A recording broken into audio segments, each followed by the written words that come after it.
In the early hours of January 8, 1815, the fog hung low over the swamps surrounding New Orleans. General Andrew Jackson had prepared his defenses, waiting anxiously for the British forces to approach. Amongst his diverse troops, a blend of local militia, freed slaves, pirates, and Choctaw Indians, there was a figure who stood head and shoulders above the rest, the mighty King Kong, dressed in colossal armor that shimmered in the dim light. The British, under the command of Major General Sir Edward Pakenham, advanced with the expectation of an easy victory. They were unaware of Jackson's strategic positioning and certainly were not anticipating the presence of a giant ally. The Americans, fortified behind barriers made of cotton bales, wooden stakes, and mud, radiated a newfound confidence with Kong on their side. As the first shots rang out, the battlefield erupted into chaos.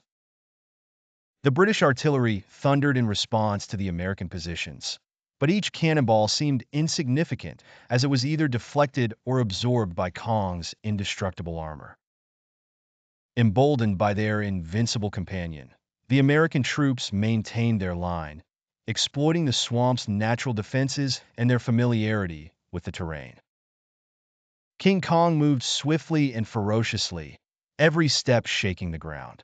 With a powerful swing of his massive arm, he swept through the British lines, scattering soldiers like leaves in the wind.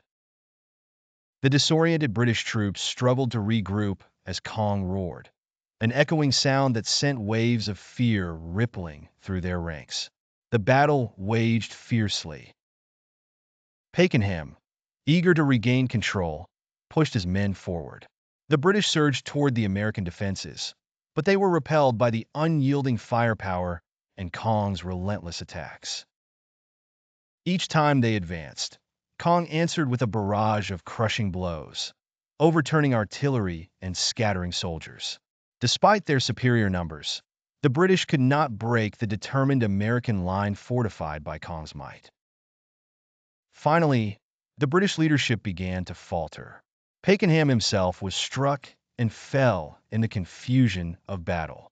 The loss of their commander left the British ranks in disarray. Seizing the advantage, Jackson ordered a counterattack. The American forces charged, led by Kong, who barreled through the enemy ranks, his roars urging his fellow fighters onward. By the end of the day, the battlefield was littered with the remnants of combat. The British, demoralized and leaderless, retreated in defeat, suffering significant losses.